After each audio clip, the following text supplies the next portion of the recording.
telles activités restent soutenues par un certain effort d'organisation derrière. Et cet effort est parti d'un noyau central, Serpage, qui est une structure mise en place par la FSS, la Faculté des sciences de la santé de Cotonou, à travers son unité d'enseignement de recherche en parasitologie et mycologie, et l'Institut des sciences biomédicales appliquées associé à l'IRD. Cette structure a pour objectif de coordonner l'ensemble des activités de formation, des activités scientifiques bien sûr, mais des activités de formation, de transfert de technologie, de façon à générer des acteurs performants localement sur le terrain. Il pourrait se représenter un peu comme ceci. C'est utile de le visualiser sous cette forme parce qu'après, ça va se compliquer malheureusement un tout petit peu. Et puis, pour des raisons d'opportunité et d'accessibilité à un certain nombre de financements, il a été décidé que nous mettrions ensemble toutes nos capacités en termes de plateau technique au niveau de laboratoire, associant au Serpage l'UMR 224, qui est cette structure, entité qui s'occupe d'entomologie et qui était associée à une structure locale béninoise qui est le Centre de recherche entomologique de Cotonou, qui est une structure héritée de l'ancienne OCCGE. Pour ceux qui connaissaient l'OCCGE, le CREC étant un des centres de recherche de l'OCCGE. Il a permis de mutualiser nos moyens et donc de développer des activités communes à nos différentes équipes, et aussi de mieux rapprocher les hommes et aussi les thématiques de travail. Donc, ce LIP, ce laboratoire Miss International, laboratoire de lutte intégrée contre le paludisme,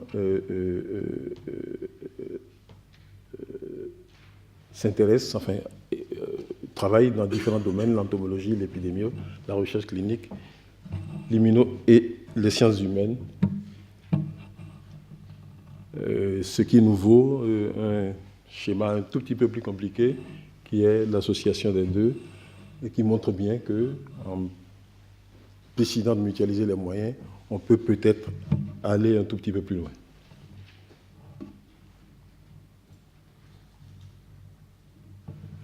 Le LIP, donc, qui est une démarche de partenariat, a permis de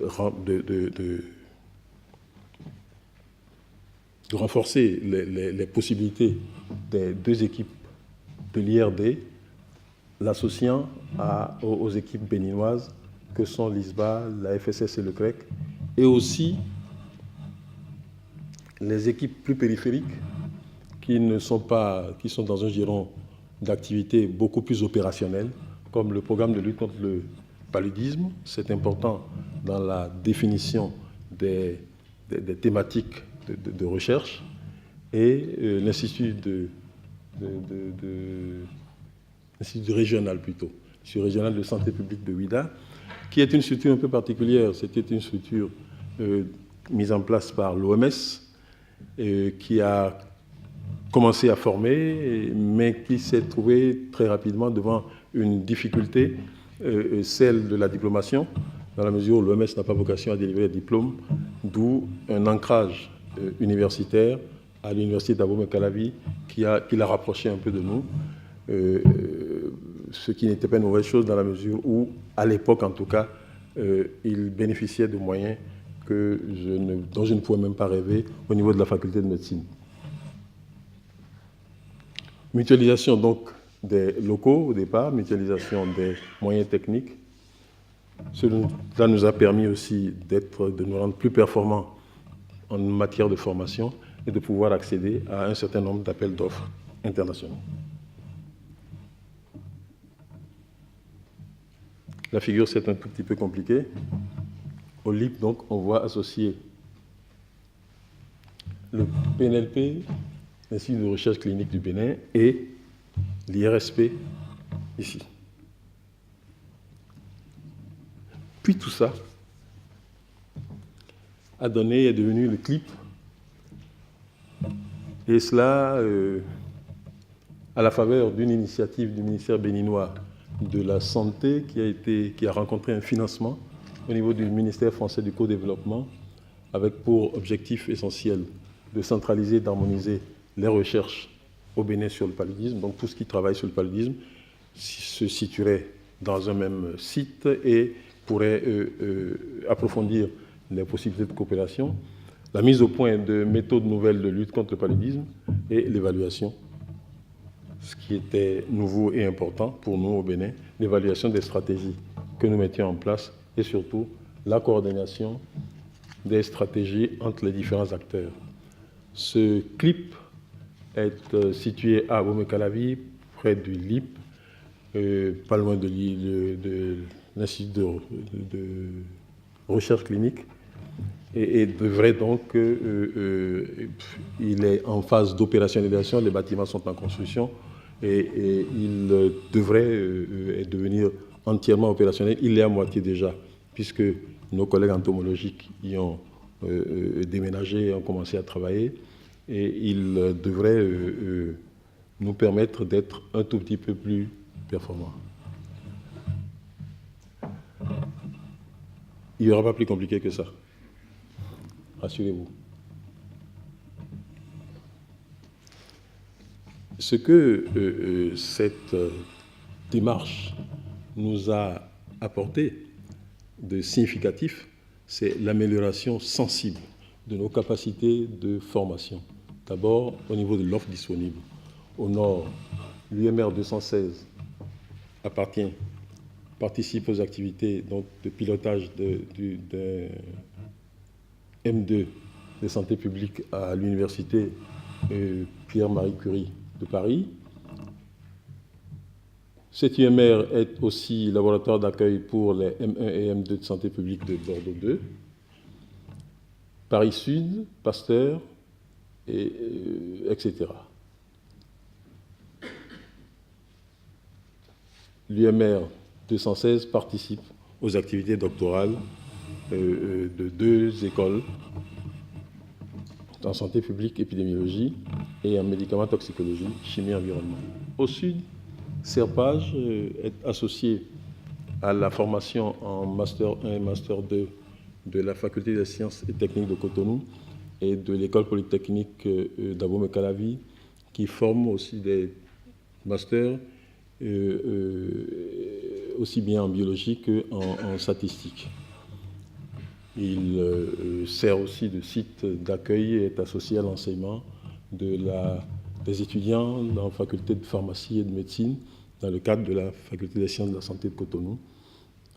Il participe aux activités de 2 écoles doctorales, une à la Faculté des sciences de la santé et une à la FAST. Ce sont quand même 2 écoles doctorales dont il faut préciser qu'elles sont naissantes et ont besoin d'être un peu plus structurées pour se prévaloir dignement du nom d'école doctorale.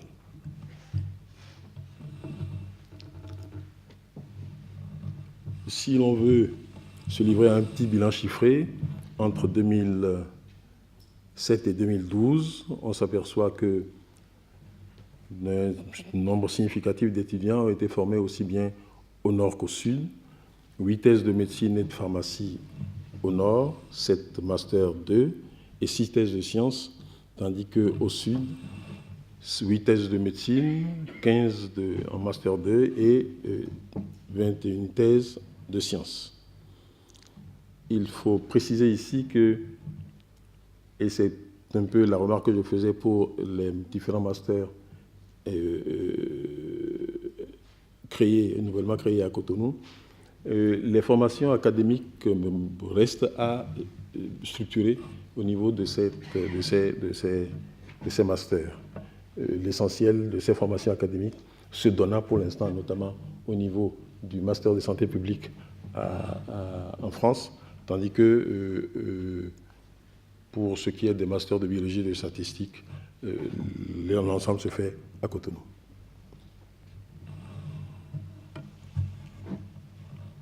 En termes de formation et de partenariat Nord-Sud, on peut, sur la base de notre expérience aujourd'hui, identifier un certain nombre de points forts et un certain nombre de points qui méritent d'être renforcés. On constate, avec beaucoup de satisfaction, qu'il y a un échange continu, un flux continu d'étudiants qui sont échangés entre le Nord et le Sud, que des formations de chercheurs en santé publique et en recherche clinique sont initiées, que des thèses se développent désormais en double tutelle, malgré les petites difficultés que l'on peut rencontrer au niveau des administrations universitaires. Vous savez, les universités se ressemblent, que ce soit au Bénin ou en France. En tout cas, si nous avons hérité de vous quelque chose de performant, c'est bien cela. Le nombre de chercheurs formés commence à devenir conséquent aujourd'hui, et ce n'est pas une mauvaise chose. Un certain nombre de points méritent d'être étudiés, d'être travaillés encore. C'est la facilitation de la procédure de co-tutelle, de double tutelle, qui n'est pas très simple et qui nous a valu quelques soucis. La nécessité de développer une filière santé publique à Cotonou, une filière santé publique structurée, performante, en M1 et en M2. Donc, la nécessité de mieux formaliser nos relations avec l'Institut régional de santé publique de Cotonou, de Ouidah, dont je vous disais tout à l'heure qu'il était d'abord à vocation opérationnelle avant de devenir une structure de formation académique. Le développement de l'école doctorale de sciences de la santé est une amélioration de l'insertion des chercheurs formés. Cela parce que, comme beaucoup de pays africains, nous avons hérité d'un fardeau de l'ajustement structurel qui fait que nos différents pays ont de grosses difficultés en termes de ressources humaines aujourd'hui, mais n'ont pas toujours la possibilité, la facilité de recruter, ce qui revient à une sorte de quadrature du cercle. Un sujet de satisfaction beaucoup plus parlant est le nombre de publications en co-signature qui, après quelques années de stagnation qui correspondent aux années de travail sur le terrain, etc., a commencé à décoller en flèche, et nous en sommes aujourd'hui à des niveaux plutôt significatifs. Si nous voulons résumer un peu tout cela, c'est qu'il s'agit là d'une aventure qui a commencé en 2005 avec 5 personnes, dont 2 chercheurs du Sud, 2 chercheurs du Nord, pardon. Le début a été difficile, avec peu de moyens, un essai clinique sur fonds propres. Puis, l'idée de créer un laboratoire de recherche sur le paludisme, qui évoluant, comme vous le voyez, de passer par serpage et aboutit finalement au CLIP, avec actuellement une équipe de 70 personnes environ, tant au laboratoire que sur le terrain, qui sont directement liés au CLIP, et aussi une collaboration soutenue et efficace avec des structures de santé du Bénin, des centres de santé, des hôpitaux de zone, l'hôpital mère et enfant, le CNHU, des structures de gestion des services publics, le Programme national de lutte contre le paludisme, le ministère de la Santé, dont les performances se sont trouvées significativement améliorées du fait de cette collaboration avec une structure de recherche et donc de l'entrée et l'implication dans une démarche de rigueur scientifique beaucoup plus stricte que par le passé. Le partenariat Nord-Sud, pour nous, c'est cela. C'est beaucoup de travail scientifique au laboratoire, mais c'est aussi des relations humaines. Je vous remercie.